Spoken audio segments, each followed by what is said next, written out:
Aloha, Mark. Great to be with you. Aloha. Kia ora. You're there on Fiji. Good to see you. How's life? Yeah. Well, pretty terrible. Tell me. I've been spending many months in the urban environments of Europe, China, America, Bali, and humanity is suffering. And it's kind of rough going on the monoculture of airports and aircraft penetrating this world and wanting to bring the dharmas of the great tradition into the human life, and seem to be pretty determined for some reason to do that. Something I can't really explain, because I'm from Aotearoa, New Zealand. Fiji, the South Pacific is my neighborhood, and it's easy to be on the beach and be in the natural state of Mother Nature. And of course, I love it. That there's this impulse in me, and I think in you, in all of us, there's some sort of fire there that seems to come from an ancient time, and it's push, push, push. Don't stop. I can remember my mother saying, a month before she died, Mark, don't let anything hold you back. When close to death, she sort of saw this whole the yoga thing, like what it was, that each person's direct intimacy with life, with the nurturing power of life, life which is motherhood, which is fatherhood. And she hadn't really seen it at all. She couldn't understand it from her perspective as a feminist and as a working woman in the West. But towards the end of her life, she got it, and she saw it as the hope for humanity that it was. And she just would say to me, Mark, don't let anything stop you. Keep going on this. And she had a sort of a mystic remembrance where she said, it was hard getting your head out. And she was recalling my birth, I think, my literal birth. And then she said in a mystical tone, and it's still not out yet. So I feel this like urge in me from a kind of a mysterious place that is mother, that is the ancient perspective of each person's intimacy with the power, with the nurturing power that is our natural state, that is our real condition. And I haven't been able to feel the option yet of just okay, I'm at the beach.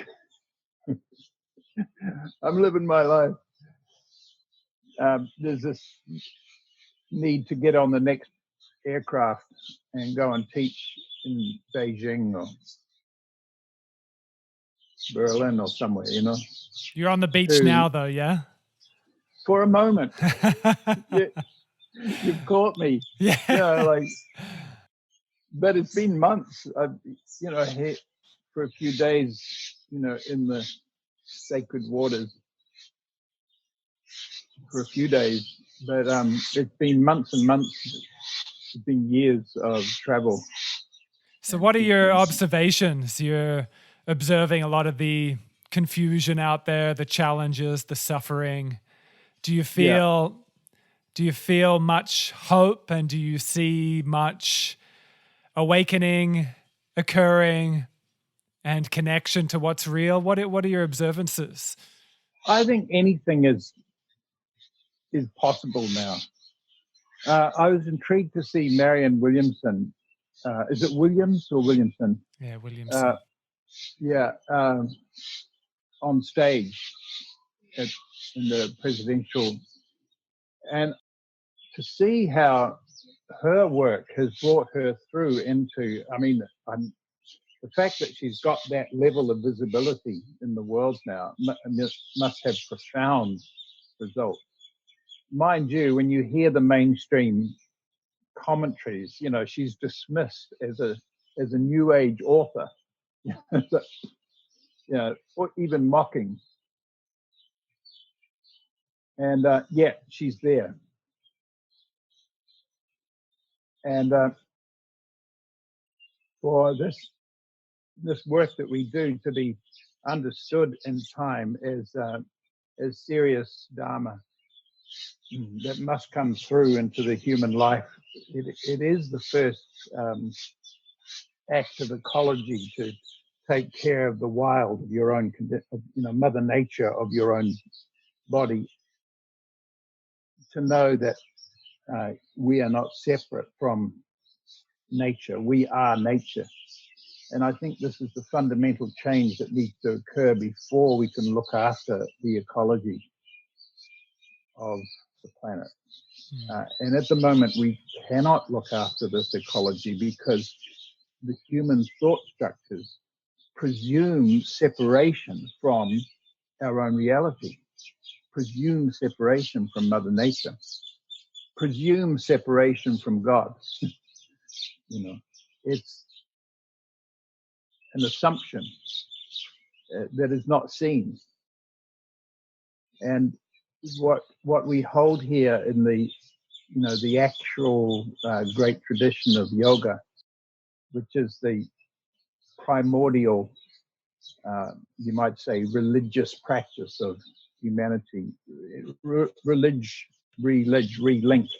is the practice of linking to the wonder, the power, the beauty, the harmony of our reality is this yoga. And it was there as a pre-doctrinal wisdom of humanity. And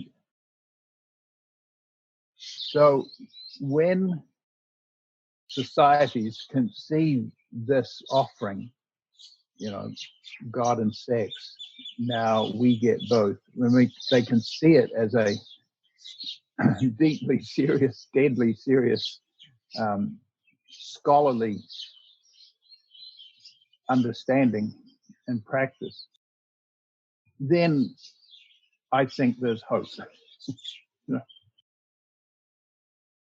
And I do see it as the necessary contribution to change the thought structures of humanity so that we can truly be ecologists on the planet, and urgently so. I heard a famous scientist speak recently, and he said, us scientists, we have the solutions of global warming from a scientific perspective in science and technology. We can do this. He said, however, the problem that's preventing it is not a scientific problem, it's a spiritual problem based on fear and greed as the most fundamental condition in the human thought structure. And he said, us scientists, we don't know how to change that. We've reached the limit of what we can do. And our issue now is a spiritual issue. This is what the scientists are saying. Now, I understood completely what he meant. We've got to change this assumption that this body is separate from Mother Nature, because it's not. It is Mother Nature. We've got to get over the presumption that the body is separate from God, the God idea, because it is not. Who could make this? What is making this? What is breathing this? What is sex? But that, I don't have to find God. I don't have to get to God through some diligent effort. Here is God, And this is an understanding that is been anciently expressed in the great dharmas, and it needs to bubble through into the common life, the public mind. So I think there's some hope. Yeah. Well, I know you're doing a beautiful job transmitting that undeniable truth. And this book, I'm showing it up to the video, those of you watching, Mark's latest book, God and Sex. Now we can get both.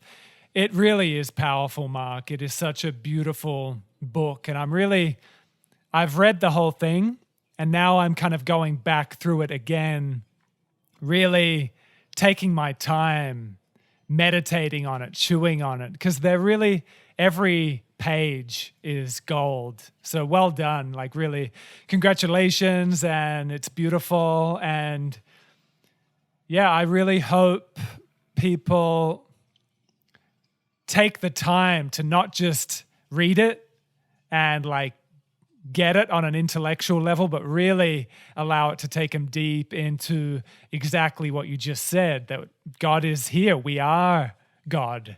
And this very old doctrine of God and sex being separate and us being separate from nature, the earth, the cosmos.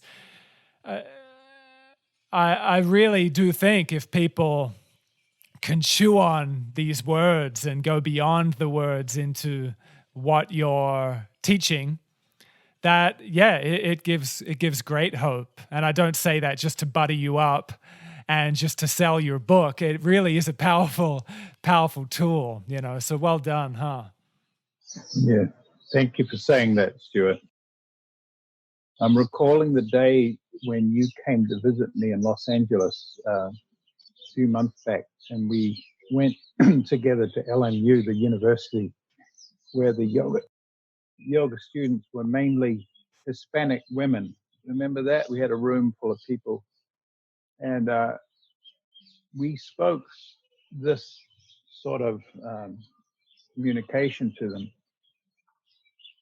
And just to be able to say to these Hispanic women, many of them were mothers, hardworking women mainly, some men were there, and to be able to say to them, look, you are the power of the cosmos. Look, what is it that brought you here in the first place? What is beating your heart and moving your breath and sex? What enabled you to give birth? That power, that beauty, that intelligence, and that harmony, that intrinsic harmony with the rest of the cosmos, with air and light and water and the green plant realm and the male-female collaboration which brought new life through in the first place, that brought your children into existence, that brought you into, that intrinsic, we are all male, female in each embodiment, everybody, no matter whether you're in a man's body or a woman's body, life is male, female, which is the nurturing power of existence. And to say that in those plain words, and they go, oh, literally, and it's an ordinary communication, that it is anciently deep and dharmic and respectable. This is not New Age teaching, It is based on, my teachers, Krishnamacharya and his 10th century Acharya, Ramanuja Acharya, the second great Acharya Vedanta. There's precedent for this, but so there's power in it. When you speak those ordinary words to these folk in Los Angeles who were otherwise probably had a Christian background, many from Mexico and Catholicism and so forth, this thought structure in them, and then taking that thought structure to yoga as an effort towards a future, some kind of future, an amazing realization of in some future time that's never going to happen. Struggle, struggle, struggle, struggle. So I was really glad that you were there that day and that you were able to witness that, and they were able to witness you and me as allies in this communication. So I think there's hope in the world, but the world is a monster, and civilization has been built on that thought structure of the hidden hierarchy, or I say hidden because sometimes it's not even seen, or not sometimes, it's not even seen. It's just a presumption that you get to God through diligent effort, through the exclusive agency of the perfect person, that is implying that you're not perfect. And we are stuck in that presumption, and that we have to do the arbitrary struggle, the methods towards that future result. Whatever the methods are that are given, like the method of celibacy, or the method of lots of exaggerated sex in the neo-tantra, nonsense, which is essentially more patriarchy in its own aberrated form. So we're stuck in that presumption that we have to get somewhere, as if we're not life on earth in the full wonder that is our reality, that is God. Yeah, I love how you keep going. You're flowing. No. I love how you go deep into the Enlightenment hoax being the kind of original life improvement scam, which I think you put really well. And it's an interesting topic to chew on, this enlightenment, seeking of God, exactly like you said, with it being a future achievement, a future perfection, is so deep in the mode of being a seeker. It's so thick, that veil of needing to improve ourselves, needing to create this supposedly perfect image of being a human. And I really love your very simple yet straight to the point. It's like a direct teaching, really, that you are it. You're it.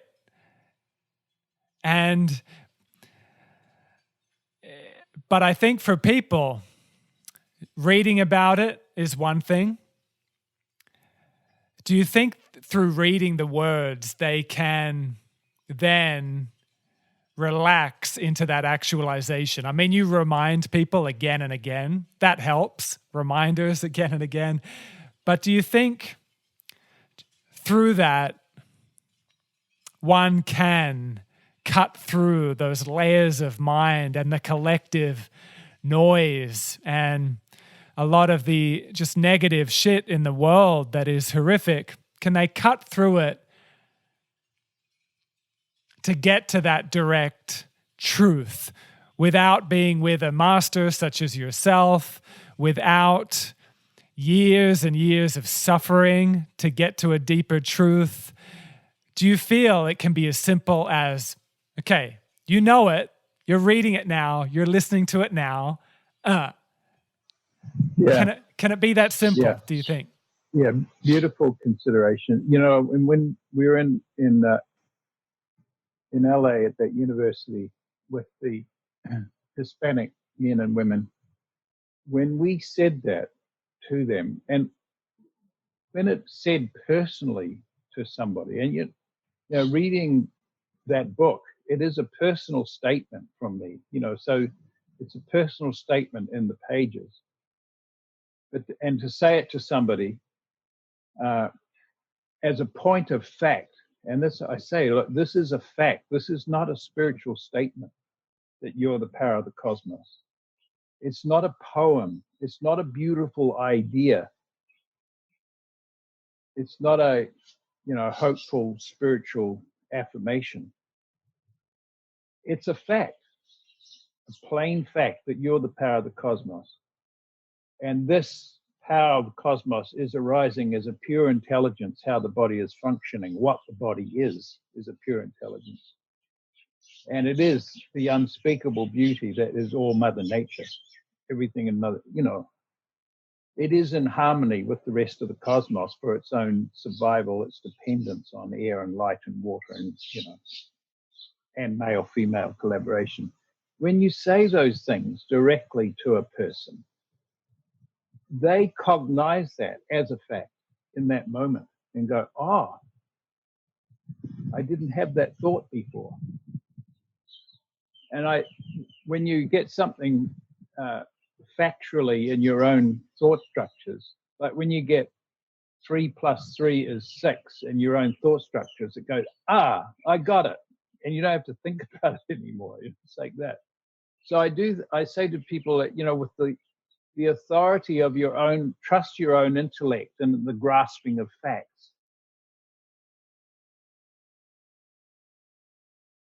And, we know that in the secular sciences and, academia and, just ordinary school learning, once you get facts, to receive facts and to be authoritative in those facts, just to know them for yourself is very exciting, for children learning. You learn things, you learn how to read, you learn mathematics, and it's like, wow.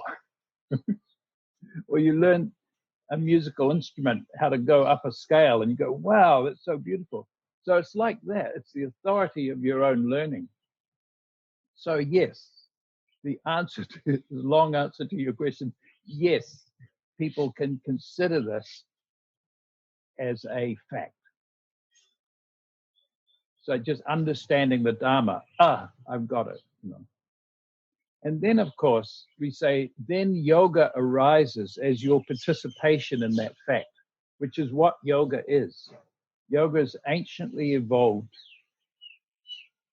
system of participation in the given reality, in the fact of power, beauty, intelligence, harmony.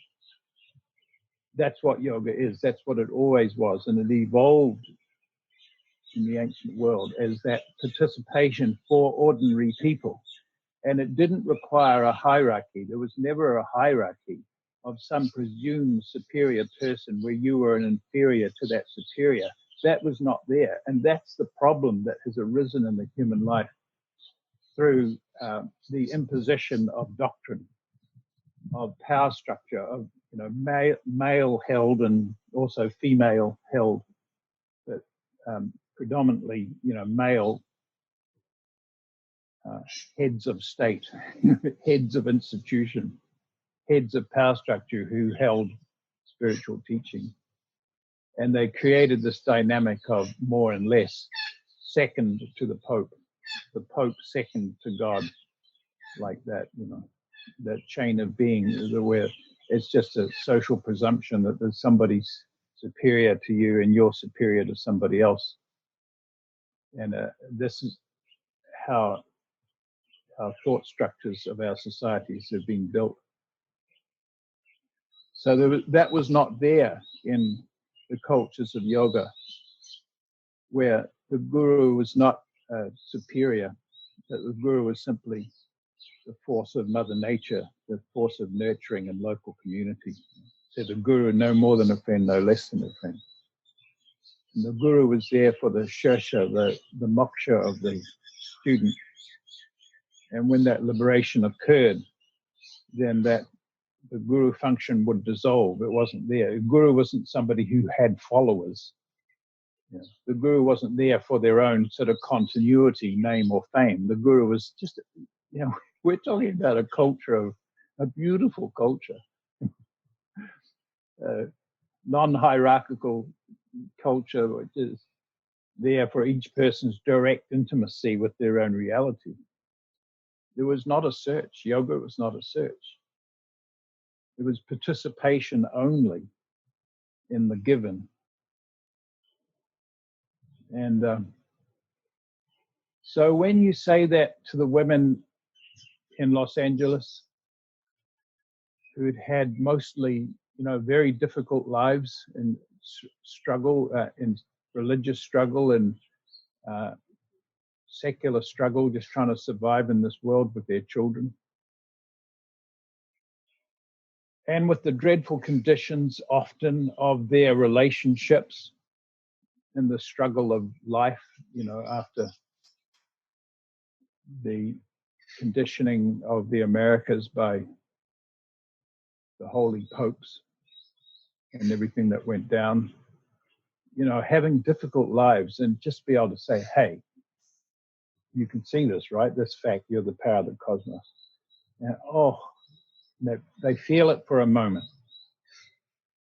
And then we say, okay, so now practice participation in that fact of your life. And even if it doesn't continue hour by hour, this acknowledgement that I am the power of the cosmos, because it may not, because of the strong samskara of the thought structures of society. I say, just practice these yogas of participation. And one reinforces the other. See, if you do the yogas of participation, direct intimacy with life itself, reality itself, it will bring your mind to the whole body, and the whole body is the power of the cosmos. The whole body is the intelligence, the beauty that is life.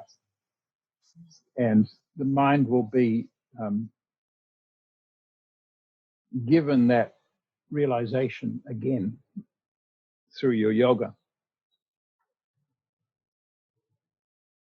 But definitely to end the presumption that yoga and spiritual life is some sort of towards a future result, because it is not. Some sort of gymnastic effort on yourself, some mind gymnastics on yourself, trying to get somewhere as if you're not somewhere. This is not yoga. This is the habits that have been put in us by power structure.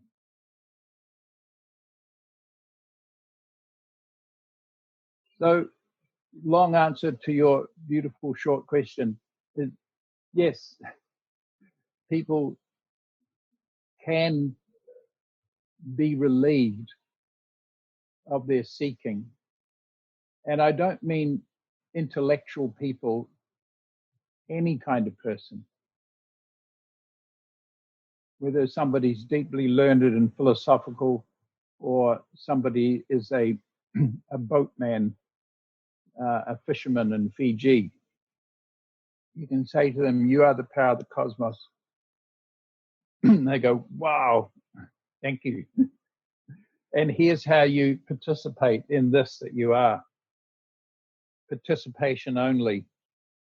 And please do this. Do it every day. Do your yoga every day. The yogas of participation in the given reality. But don't do it obsessively. Do it simply, like brushing your teeth, taking a shower. Do your yoga. It can't be obsessive, because then you're back in those dark thought structures of being less and trying to get more. Yeah, I think that's a really important thing to emphasize. Yet it's a really thick trap that many yogis get stuck in, and I did as well, because we all did. Yeah, I feel I could feel the sanctuary of my practice being connecting me deeper to what's real, exactly like you said, and then quote unquote back to reality, and there was suffering in reality, or like you said, the samskaras of the collective thought constructs. So I can definitely relate to when the yogi becomes unhealthily clingy to the formalized practice. It's a thick trap to embrace the practice, like you said, and it can be as simple as brushing your teeth and just I think for many that's like, and you talk about it in the book as well, of that then it seems like there's a kind of initial movement in sadhana where we're really trapped by the practice, and then we become much more relaxed of our attachment to the practice, and there's the kind of integration with our life in which every conversation, every situation, every meal we have, every moment can be that participation in the yoga. Yeah, I'd like to say that accompanying that obsessive sadhana with is a sort can be a glamour of being what my UG Krishnamurti, my dear friend, called the nostril holding arrogance of the yogi. Huh.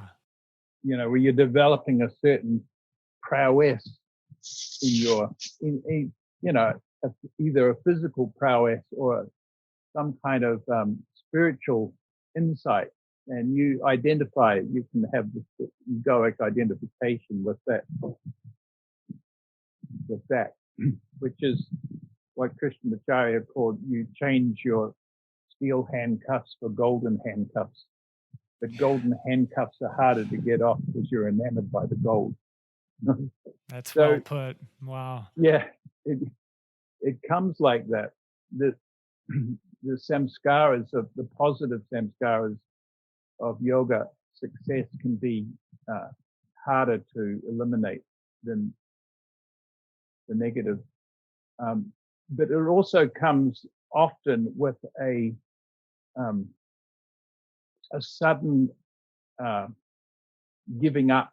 You know, when you're obsessed with something, you can't be obsessed forever, and you never get to the final presumed goal that you're going to get to. So you can despair and then drop it and go back to, you know, sport and beer, you know, or the couch. And that happens a lot to people. They have obsessive spiritual interests for a year or two or 5 or 10 and then give up. Yeah. And so I'd say yoga practice has got to be completely ordinary, like no big deal. Participation in your life, in life as it actually is, you know, not a search for some future experience or some presumed golden promise of spiritual amazingness that is being offered by the guru or the institution. You know, some promise of some spiritual goods going to land on you. You know, it's just one more promise in the creating the presumption that you're a loser. Right. The promise is the arbitrary, and the practices we're given is so the arbitrary criteria by which we measure ourselves as winners or losers in the spiritual effort. You know, mostly losers. So I'm always just, please learn an actual yoga as it came through the great tradition, as it came through Krishnamacharya, that has been eliminated from all the, you know, popular branding and styling of yoga. That's much more like a gymnastic fascination, and also the gymnastics of the male doctrinal meditation practices that are also glamorized and given as very promising spiritual methods. And none of that is what I'm talking about. I'm talking about this Hatha yoga, the union of opposites in your own system, above to below, strength with receptivity, inhale with exhale, is the participation in this intrinsic union of our male-female makeup, strength that is utterly receptive. And through the union of opposites, the heart of both is revealed. And this is how our teacher Krishnamacharya taught yoga. This is the purpose of asana. that participation in strength receiving the male-female polarities of our own embodiment that gives us the ability to become completely receptive of another. And so this is how it translates into intimacy in life with somebody else. Whether that is same-sex intimacy or opposite-sex intimacy or any gender identification or none at all, in the male-female spectrum, that is all life. That, you know, Mother Nature's biology is the male-female spectrum, and we're all on that spectrum. Our asana is our participation in those qualities of strength that is utterly receptive, the nature of reality itself. This is what we are doing when we do our yoga. Yoga is about intimacy, connection to reality itself. You could say is an eternal condition that is arising as this body, as this life. It's yoga and meditation is not a progressive process towards going deeper, going deeper, going deeper. Yoga is direct. So I love you now. No, not, you know, I'm loving you more and more. No, it's right. Yeah, that's a great point as well. That's a powerful point, because I think with our achievement-based society that has so much emphasis on constant progression, constant validation, a linear kind of go, go, go. It's got to get better, better, better. We're seeing that in how technology is, quote unquote, progressing, just a constant, the pace at which it needs to get better and better and better and quicker. I think many people apply that to their yoga practice as well, whether it's the more gymnastics aspect of what can be yoga. Is like there's no end to how you can get it better and better and better. And same with meditation. And I've also felt that trap in my experience as well, of feeling the need for that experience to go deeper and deeper and deeper, and something to get bigger and bigger and bigger. And it's not real. It's another aspect of the spiritual ego that we were discussing before, huh?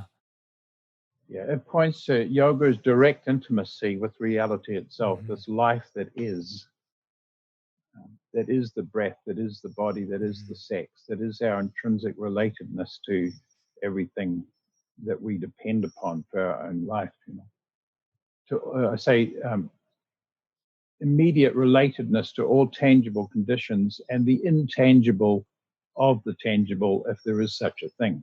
So by intimacy with all tangible conditions, we also perceive the mystery condition that is the absolute condition, that is the power of the cosmos, that is a mystery, that is unspeakable.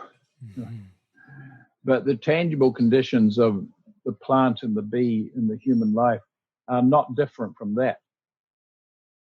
And the point of view of yoga is the direct embrace of all conditions, including difficult conditions of, you know, fear, anger, pain, grief, that are tangible conditions, are not to be avoided or bypassed, but felt, willingly felt, if they're the truth of our experience. So this, in the embrace of all tangible conditions, you know, difficult or sublime, like the papaya tree growing there, is yoga, is spiritual practice. And, you know, I just like to speak to that for a moment. So the weight of spiritual religious tradition and also yoga tradition, because it has been affected by early Vedanta and Hinduism, is you get to God by residing as consciousness. You get to God by being the witness only to the object, being the witness to the troubled mind, being the witness to all things. And as the witness, you settle into the condition of awareness. Is the predominant point of view of Christianity. You know, if you're a serious person, you go to the monastery, you drop all relatedness and you concentrate on God. Within Buddhism, to reside as the witness only, you know, until there is no thing, only consciousness. Is the presumed spiritual attempt. And yoga is saying exactly the opposite to that. Yoga is the embrace of all tangible conditions. If I merge with my experience, then I know the knower of experience. And it's a profound matter. It's dharmically stated in Yoga Sutra, second sutra, Chitta Vritti Nirodha. If I merge with my experience, then I know the knower of the experience. I know the one who sees. So I think in ordinary life, everybody can account for that. When you become intimately connected to anything, you feel the one who is connected. You feel yourself. So I think this is the big message for humanity is merge with all tangible conditions. Then you will know God. Because the source and the seen are one reality. This has been anciently, you know, the non-dualism of Vedanta and the many forms that that has taken. The source and the seen reality are one. Therefore, the seen is the same as the source. It is full and sufficient. The seen condition. There is no requirement to battle in some sort of inwardness to be the witness to your experience, but to merge with your experience. And Krishnamacharya would say first the body and breath, and then the body's relatedness to its own experience is yoga, is the spiritual life. So I think there is no bypassing this matter of the ordinary life, the ordinary embrace of experience. So to merge with it all, yes, it seems to require a level of concentration and the capacity to witness, right? Or not even. Like, don't we need to pay attention to that which is merging to actually merge, or it's just happening anyway? It's just happening anyway. See, all the mothers in LA that we spoke of, they're all having very merged lives with their children and their struggles, their money, their husbands. They're like, this is what they're doing. The spiritual persuasion, the weight of Christianity and Buddhism would have them be aware, right, to witness. And I was saying, no, is to embrace the given conditions, the tangible reality, including fear, anger, pain, grief. Then you get to compassion, then to forgiveness and love for the intrinsic connectedness of the all with all. Mm-hmm. The intrinsic connection of all with the all. You know? Yeah. No, I'm just playing devil's advocate and kind of chewing on practical ways in which I understand. Like practical ways in which people can, and you speak about it so eloquently in your book. It is very practical, and it's so simple. It's so simple that I find the mind will find ways to complicate it just because the conditioning is so deep, you know? Yeah, the conditioning is deep on us that we have to get enlightened or that we have to realize God. And the thought structures of our civilization has been based on that presumption in which, you know, societies were organized around that presumption. It's so deeply embedded in us. it's hard to rid ourselves of that. For Krishnamurti, Yuji, he said, it hit him like a ton of bricks, that there was nothing to be liberated from. And this is what happened when he was 49 years old. So he had a long life of struggling with spiritual seduction. They call it the seduction of enlightenment. It's hard to see the non-necessity of that, and to enjoy your beautiful yoga as direct intimacy with life itself. Direct. What life is, what it has been for billions of years and is still presently arising, is this. And here we are in a brief moment to embrace that in the human condition. So this embrace of the body, the breath, and the body's relatedness to its own experience, including intimacy with another. So what would you say, like you brought up the Neo-Tantra thing, and in our last podcast, we talked a lot about the Neo-Tantra thing. It's a reoccurring theme. So say like a Neo-Tantrika is just enjoying huge groupies, and they're kind of taking a little bit of what you're teaching, but then running with it and exploiting it and having orgasms all day long and giving it spiritual lingo. What if they're just saying, you know what, I'm just participating in the divine, and that's the way it's expressing itself? Do you think that is a spiritual cop-out, and using these teachings that you're talking about of God and sex, and now you can have both, and kind of running with it and exploiting it? Or is that just natural and beautiful and so be it? Right. I've been in Bali and Thailand a lot because of their places where lots of people go to get their spiritual information. And what I observe is disappointment, confusion, terrible emotions in the comings and goings of polyamory.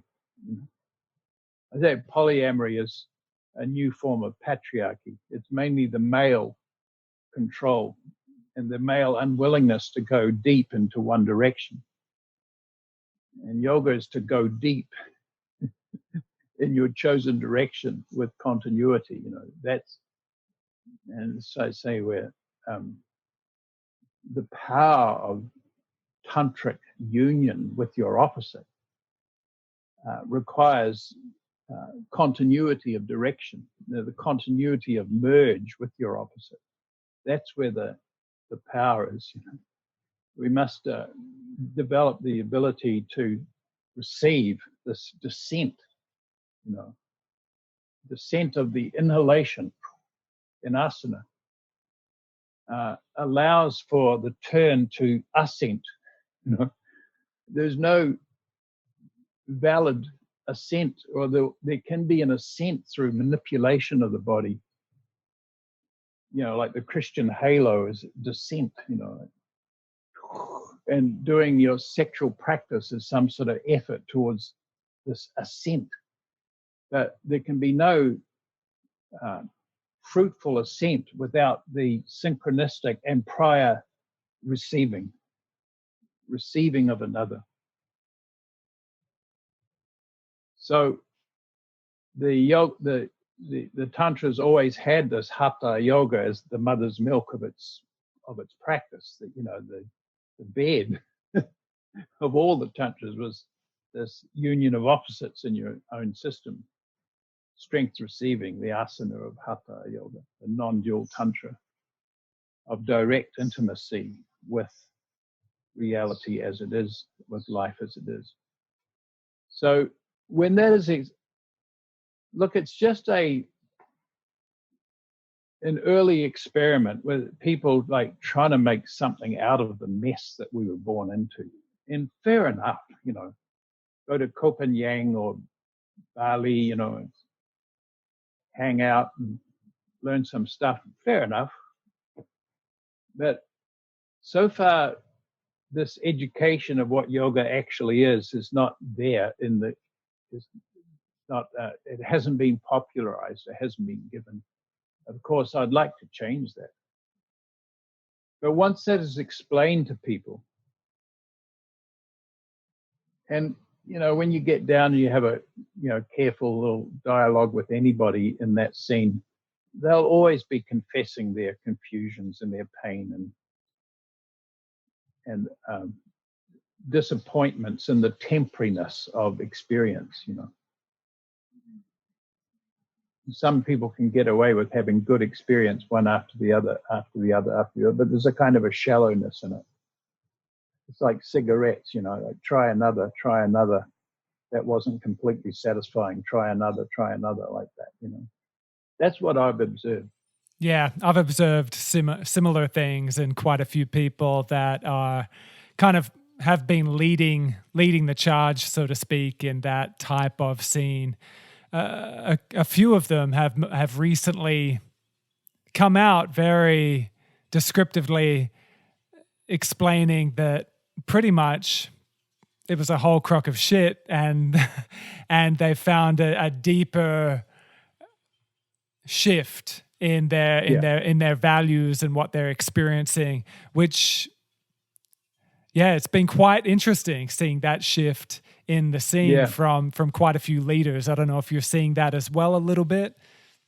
Well, I could introduce you to quite a number of students that I've shared with in Bali and Thailand who were involved in those situations, who've come and learned a Hatha yoga. And my recommendation is that they move into a chosen intimacy with somebody where the 3 L's, you like, you love somebody, you lust somebody, and honoring the 3 L's there. And then in the context of an actual non-obsessive daily Hatha yoga, now enter into continuity of relatedness with a person of your choice. And that has happened. And then I think what we call Yoga Tantra will then begin. But not until then. And do you feel there is any place for celibacy? Yeah. Yeah. I think it has its value. There's definitely an early place for celibacy, especially if you've been caught up in the vulgarities of sex as the world has popularized, as the world knows sex. And it's necessary to, stop that sex that is organized around the male ejaculation, that's the whole thing. Just stop, set back, do a yoga practice, and then choose again with from a place of dignity, a place of honesty, a place of realness between two people, whatever the same sex or opposite sex intimacy is your preference. Mm-hmm. Choose again from this perspective, and so there may be necessary for a time of celibacy, but it's just that celibacy was never a lifelong practice in yoga culture. That became a religiously imposed ideal that has caused the misery. That's actually caused the vulgarity in human sex. To go back to this original thesis, God and sex as two different dissociated phenomena has vulgarized both, made both useless. You put them together and each is purified by the other and then become useful and powerful.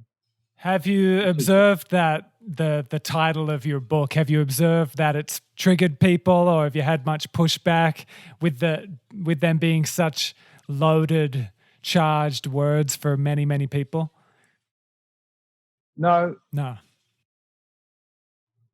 everybody is thoughtful to some degree, and it doesn't take much to think about it before you go, yeah, of course.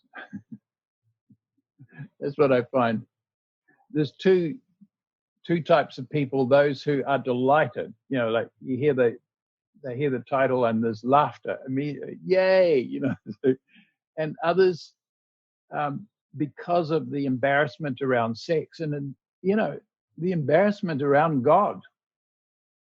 There's a whole world of people out there who are embarrassed at the idea of God or the idea of interest in God as something like secret. So there's a certain type of person who'll just be a little bit dumbfounded for a while. They'll just be quiet. So, okay.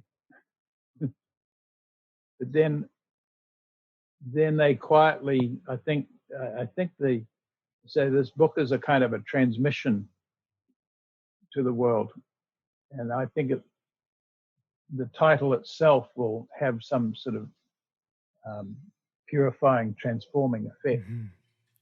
Yeah, I agree. I've heard from, not in regard to this book, but just in regard to the word God, from quite a few feminists that I deeply love. They're friends, but they're totally adverse to the word God, and they replace it with goddess or love, or is it, there's an allergy. There's a collective allergy to the word God, in which it feels like the titling and theming of this book is a really great remedy to really heal that kind of thick wound, really, the wound around a lot of the religious situations that the world has gotten into. So I like that you've stuck to the word God, and you're reinvigorating, I think, the perception of God and really renewing it, which is great.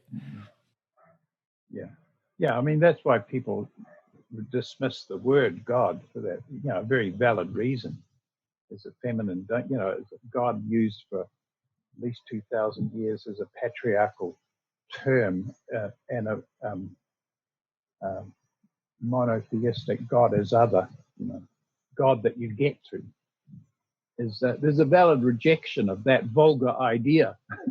So the separation of God and sex has vulgarized both. So I understand someone who doesn't want to be involved in the God idea or even the God language. Fair enough. Or anyone who doesn't want to get involved in sex and the sex language because of the dreadful behaviors that society has done in that phenomena. So this is why it's necessary to put them together. Totally. And of course, like everything existing, there is the male and the female. There is the positive and the all of life. An atom is positive and negative charges. Mm-hmm. All of life is the male, female. There is no God without goddess, etc., etc. Exactly. There's no Shiva without Shakti. No Shakti without Shiva. As you talk, I'm listening at the same time I'm flipping through your book, and each, again, like I said at the start, each chapter is just so charged with really relevant and timely themes and contemplations and topics. Like the chapter 16 of addiction. I mean, that's huge. I mean, in the current time where addiction, I mean, it's running rampant. There's new addictions every day, and not just the obvious ones of drugs and alcohol, but also the sex addiction, the pornography addiction, the phone addiction. So this practice of going beyond the addictions. I mean, people could just read the chapter or read the book, but can you speak to that a little bit to maybe encourage people to dive into that? Because as the world continues to go the way it's going, I mean, addiction is one of the biggest issues right now. And I mean, we're collectively addicted to what was. And I think that's one of the biggest hurdles in us taking the leap into what we have hope for. Can you speak to that a little bit? Well, humanity is miserable. That's just the fact of it. We're either numb or we're in fear, we're angry, and we're in pain. That is the human condition right now. And you can't blame people for trying to get a little comfort. And they'll get the comfort wherever they can get it from, including yoga and meditation. It's an attempt to ease the pain. And a striking comment from my teacher, Desikachar, son of Krishnamacharya. He said, "Don't be in conflict with your own cup of coffee." And he would recommend that in the acknowledgement of addiction, don't beat yourself up, put yourself down. Yeah. He would say, do your yoga and see what happens. Right.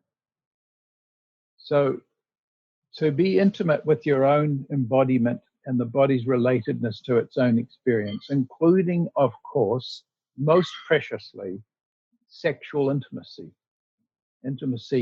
with another. If that is steadily practiced, the addictive activities of the human condition will most likely dissolve.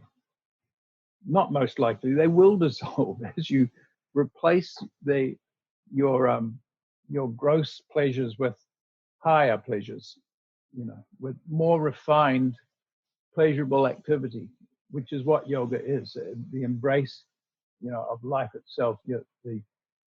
The pleasure pathways in the body are the spirit pathways. They're the pathways of prana. The nurturing flow of life flows through us, in us, as us. So it's not to be down on ourselves and get into battle with our addictions, but begin a yoga practice. The yoga, and not just any yoga, the yoga that's right for you. Intimacy with all ordinary conditions. And if you're able to form a collaboration with somebody else, an intimate connection. And then that will, the refinements of the pleasure of intimacy will replace the pleasures that you're otherwise getting from marijuana, alcohol, cocaine, sexual aberration, spiritual celibacy, whatever is turning you on, Slowly, maybe suddenly. However, in yoga teaching is when we come to a level of friendship, with, like real friendship with somebody, which is what yoga teaching is. You might be able to say to somebody, look, I want you to stop smoking cannabis. As your friend, please, just stop for a week. See how you do. And I support you in that. Now do this yoga in that week. That can be there, to our real friends. And, I don't just mean the yoga teaching situation, the family and real friends. We might request that of them as, and the dearness of our love for them. We might do that. But in the yoga teaching situation, and I think in all situations, it would be great if it was supported. That request to stop being addicted was supported by an alternative samskara of intimacy with life, which is your own yoga practice. Mm-hmm. That's what I'd recommend there. Beautiful. Let me just flip randomly to another page that I love. So the chapter 20, masculinity in crisis. We've spoke of hope and we've spoke of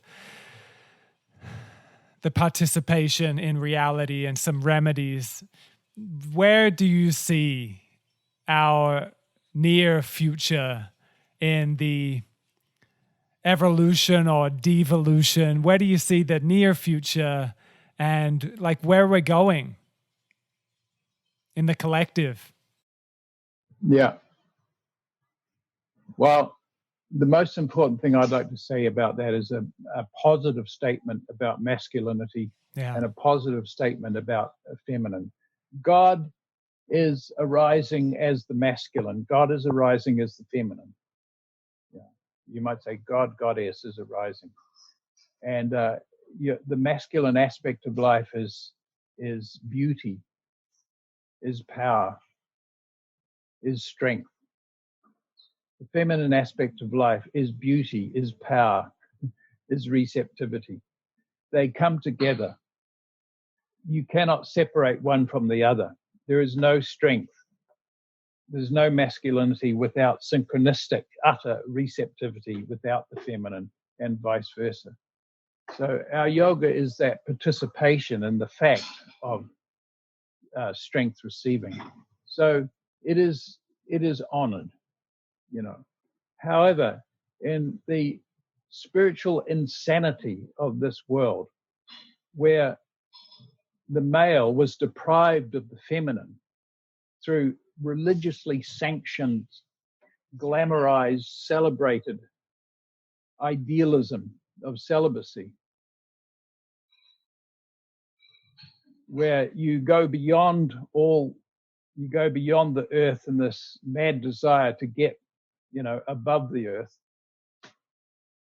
The male was deprived of the feminine, and the male has gone crazy, and that craziness has been imposed upon the feminine, who has suffered it terribly a few thousand years now, right up to this day. And good for us, we are finally considering that matter, finally looking into it. Like, what the hell has happened? I think that's a chapter of the book. What the hell happened? So I don't want to make a big deal about this. That there is an immediate healing function that we can participate in, and that is this participation in the male-female aspects of our own embodiment, which is what a sensible yoga practice is. So I don't want anybody to be stuck in this matter of failure. Society has failed. There is deep dysfunction in our societies, and we were born into that dysfunction. So we naturally, everybody took it on. Men and women took it on and are behaving in that dysfunction. So, okay, so you see that? We don't have to build our identification around that. Don't let the world's toxicity touch your heart. Practice this in your own embodiment and reach out and enter into an appropriate intimacy with somebody else of your own choice, your own sex or opposite sex, and engage this male-female collaboration with each other. And then that will take us beyond this toxicity of the world that we were born into. And it hasn't finished yet. We've only just got started on this. So this common saying, and Ram Dass often says it as well, you want to change the world, work on yourself. Mm-hmm. So it seems like your teachings are illuminating the ultimate truth that there's nothing to fix, there's nothing to improve, there's nothing to work on.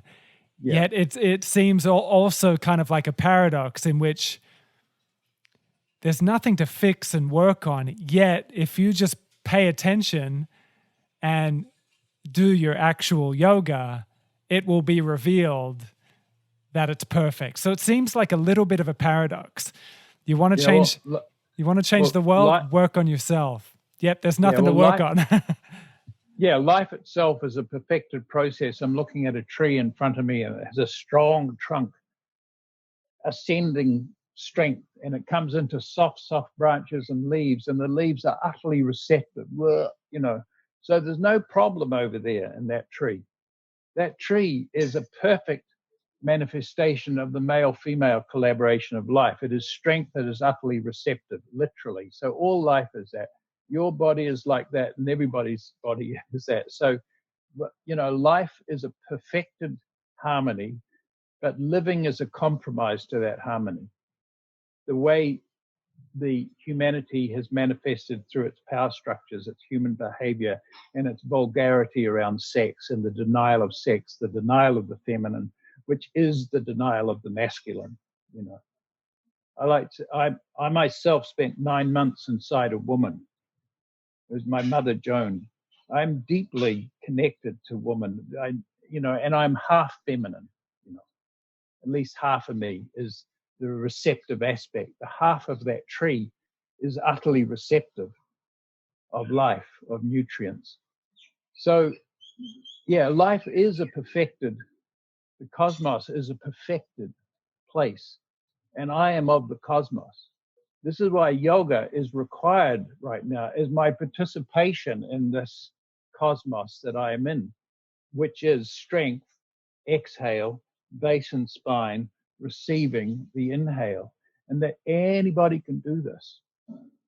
Krishnamacharya, if you can breathe, you can do yoga, anybody, right? So now I'm simply participating in the fact of my existence, which is the power of the cosmos, which is pure intelligence, utter beauty, that is everything in Mother Nature. And there is no problem to this. That process will shed the dysfunctions of our society that we are born into, including the male-female aberration that's been put upon us by glamorizing celibacy as pathway to go beyond this earth. Man's heaven has created a hell of this abundant paradise, and we've been born into hell in our society as it's functioning, and we all feel that. We're all pissed off by that. We're all in pain over that, and fair enough.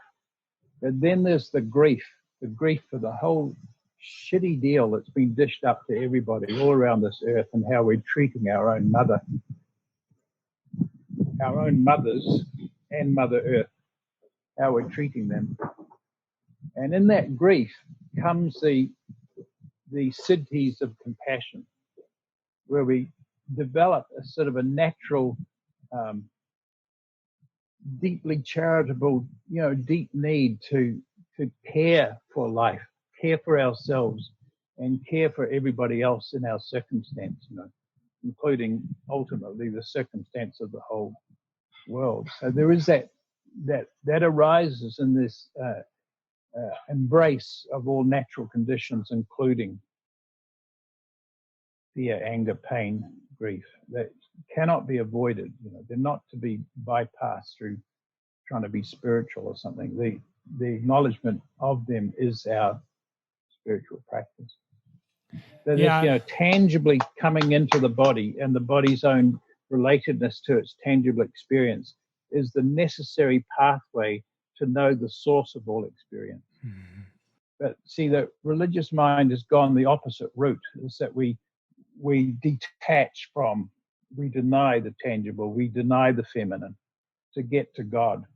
We get to the monastery, get away from woman, mm-hmm. or just reside as the witness only.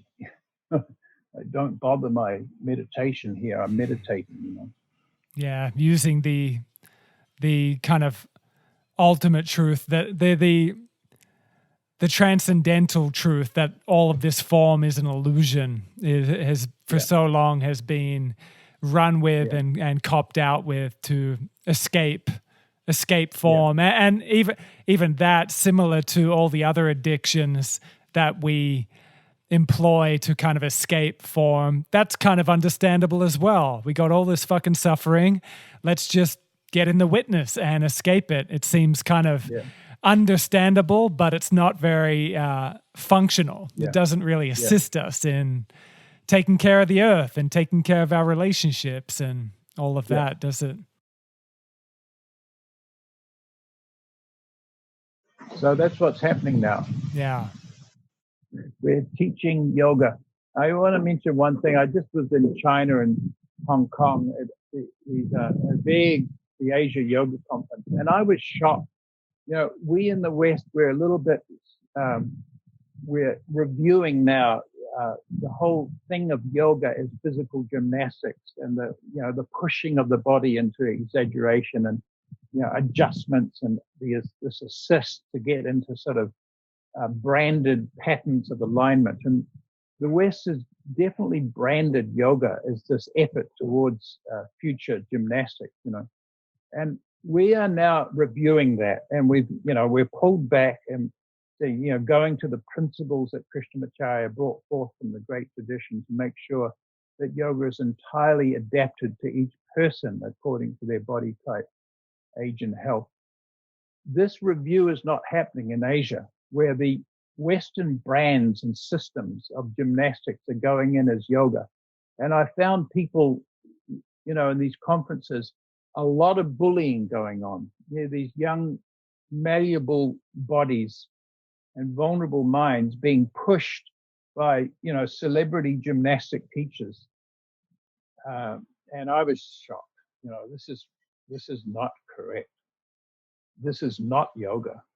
This was never yoga to do this. But the West has branded yoga like this, and the Chinese and the Japanese people, they're very susceptible to patterning, and the charm of McDonald's. It's like imagining that McDonald's is your own food source, like going to this gymnastics. And so we're in a process of correcting that idea of yoga. Mm-hmm. And what I say, we must go back to the teacher of the teachers. So what I perceived was that the Western brands and styles of yoga have gone in to even back into India, back into, you can't underestimate the influence that the interest in the West has had even on India for its yoga learning. And what I am teaching is that, from my teacher, Krishnamacharya and Desikachar, is that there's a right yoga for every person, no matter who the person is. And that we must adapt the yoga to the individual and not push them, not impose idealism on them to try to get to a future place, because that is, in fact, the denial of what they already are, the wonder of life that is already the case. So yoga is participation only in the given reality. And Krishnamacharya had a beautiful statement. He said, I will not teach you yoga that is good for me or good for somebody else. I'll only teach you what is good for you. You as the unique individual that you are. So this is what I teach. And I'm very glad to go in there to China and around the world and make it clear that everything that derived from Krishnamacharya, because he was the grandfather of our modern day yoga. He was the teacher to Iyengar and Patabi Joyce and Indra Devi and his own son Desikachar, and he was the teacher of the teachers. And what I'm saying is that the principles that he brought forth from the great tradition must be given now to the world. Otherwise, what we see is, it's a patriarchy, frankly. It's abusive. You see these young, vulnerable people being pushed into all these shapes, but also the male doctrinal meditations of trying to reside as awareness. So it's some gymnastics of the mind. And these idealisms are being put on people. And brand is very powerful. McDonald's is very big.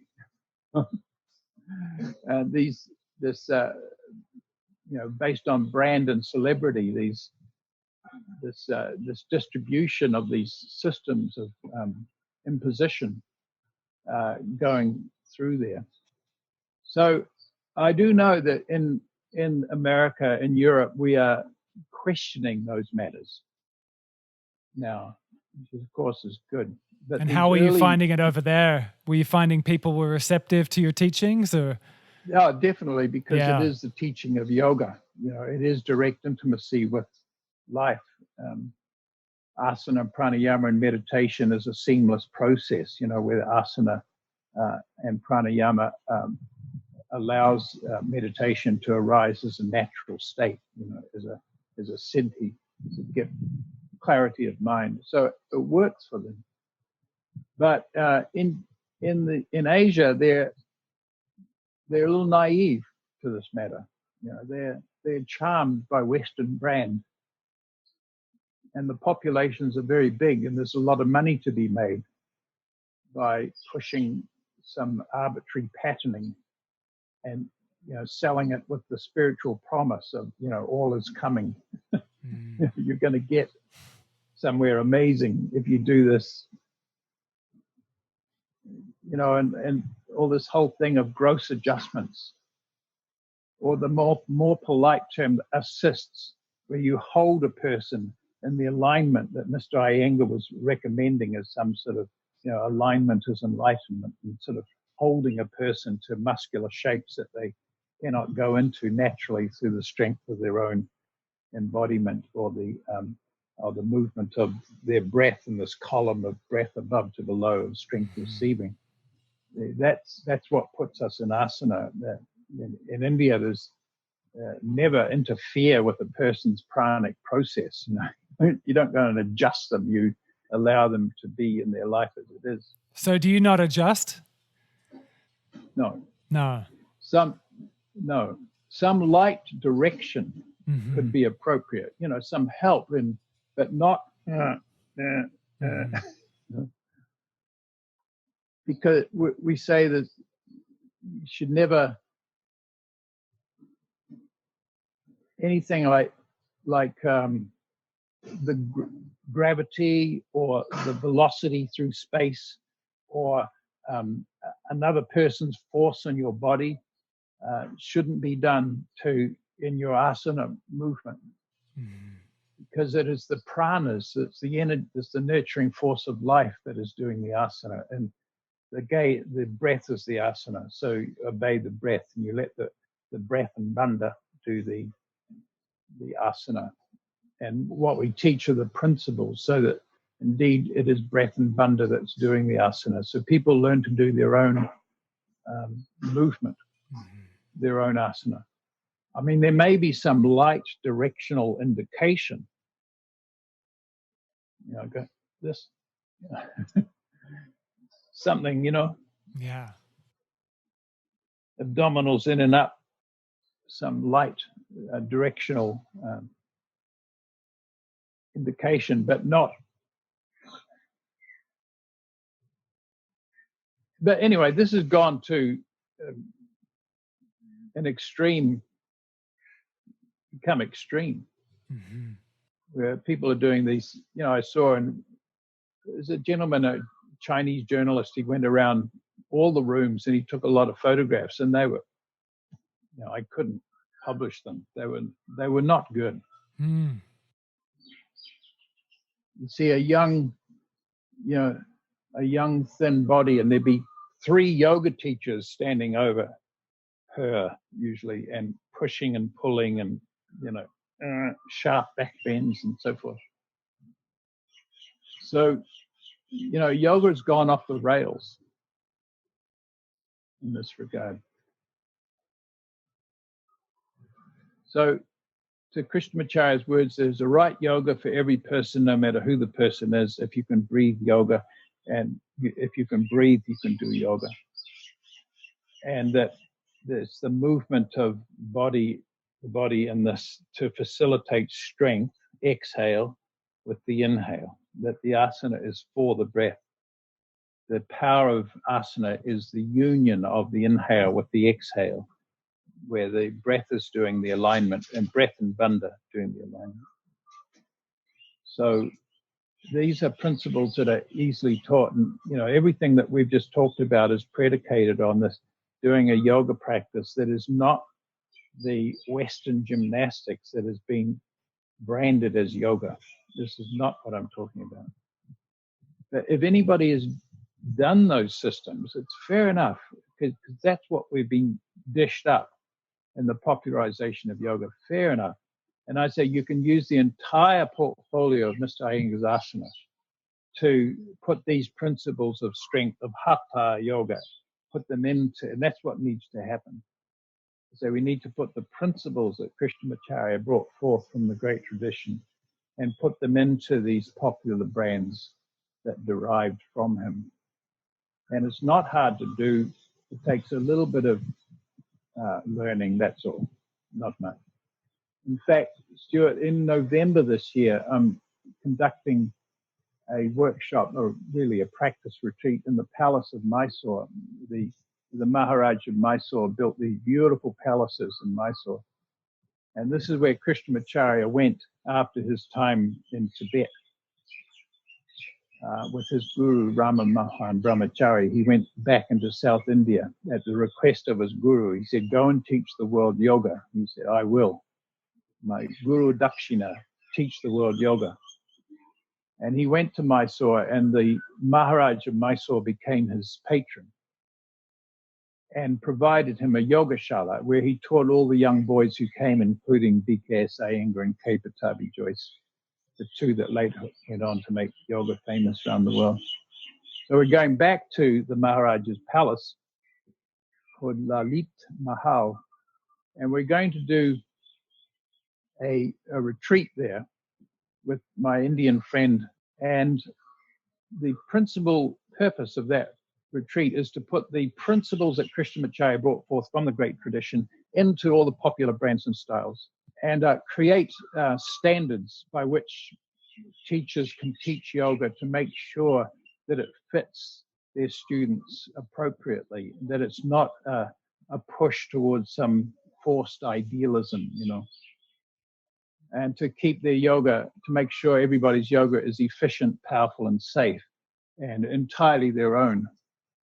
So this Wonderful. Is what we're going to do, is create this these standards by which teachers can sign on to and say, yes, in our studio, we teach by these standards here. That's great. Is that on your website?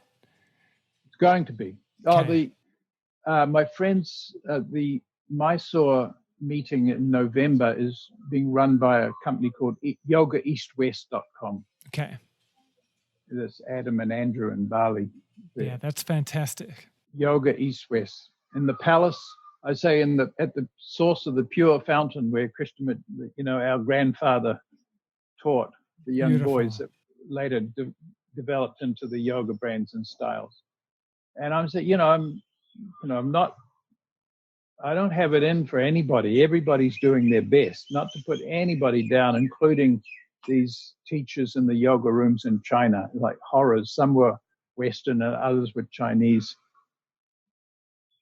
It's just a world gone wrong.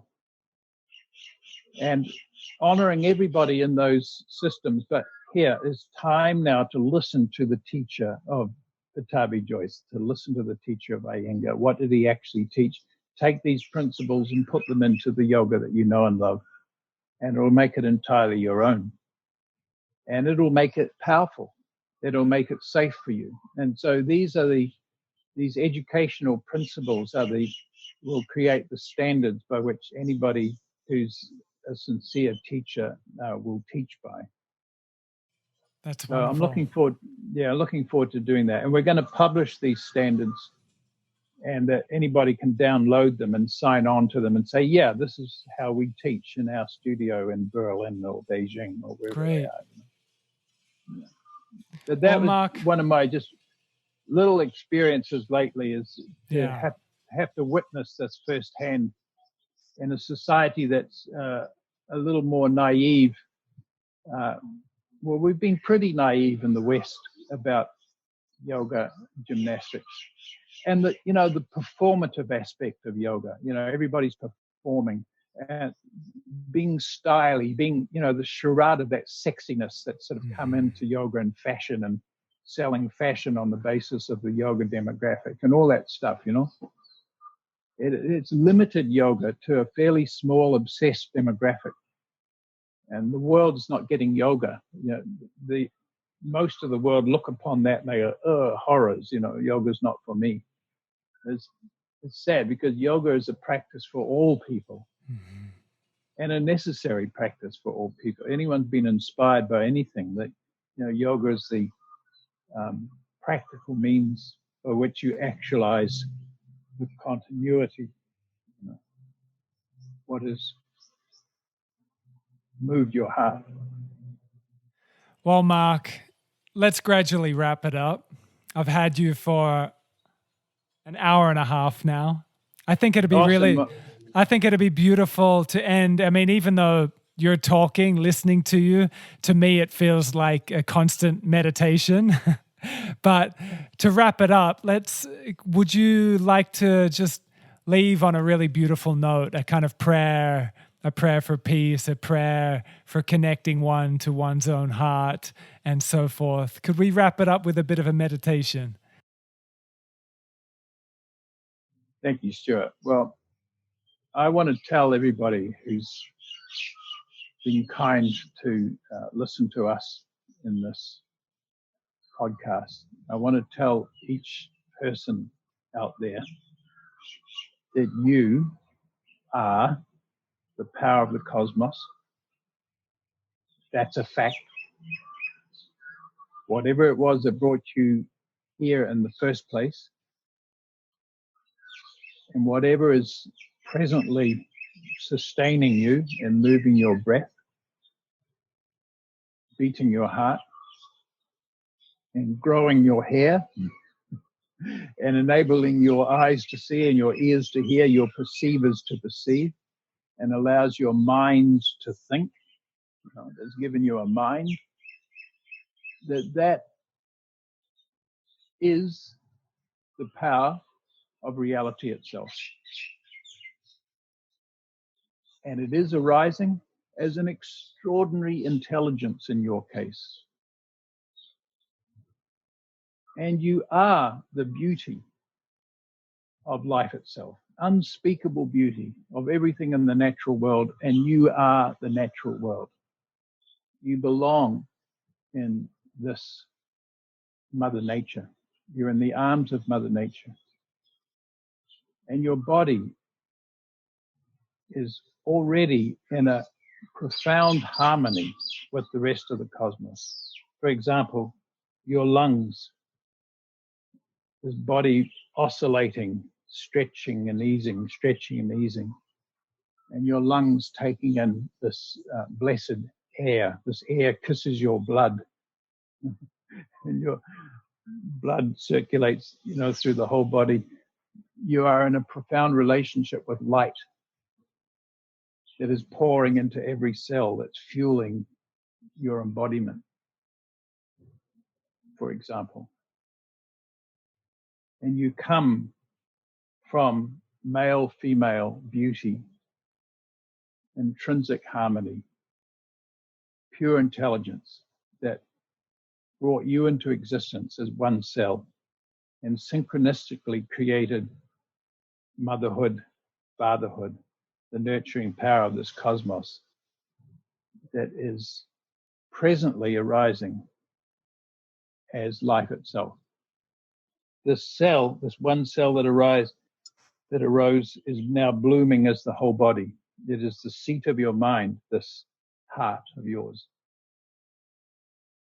Now, your yoga practice is your participation in this fact that you're the power of the cosmos. That's all. So to everybody listening here, I want you to take to heart that you are the wonder of existence, that you don't have to find it, you are it. You don't have to reach for it, you are it. You don't even have to remember it, you are it. And you can rest, abide in the heart of yoga, in the heart of your life, and relax into this beauty that is all around us. And even when difficulties continue and difficult emotions arise, they are all a part of the natural phenomena of Mother Nature, who is here to optimize your life and keep you safe. So we honor our emotions. We honor our pain. Pain is not the enemy. It's keeping you safe. And we get to grief for the terrible conditions that have been dished up to society, even to our own families. And in that grief comes compassion for yourself and everybody in this life. So that's what I'd like to offer you and have us all remember, is that we are indeed the power of Mother Nature. And everything is as it should be. And be kind to yourself. And a little bit of moving and breathing every day in this polarity of strength, exhale, that is receiving the inhale. A little easy asana that you can do.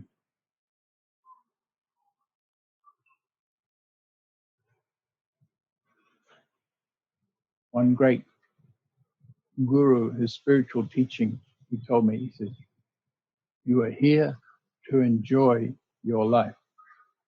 That's what he said. That was his spiritual teaching. So I say that to everybody. You're here to enjoy your life. You are the unspeakable beauty of existence. Your own body, just as it is. God is arising as this. Who could make this? What is making this? You are that.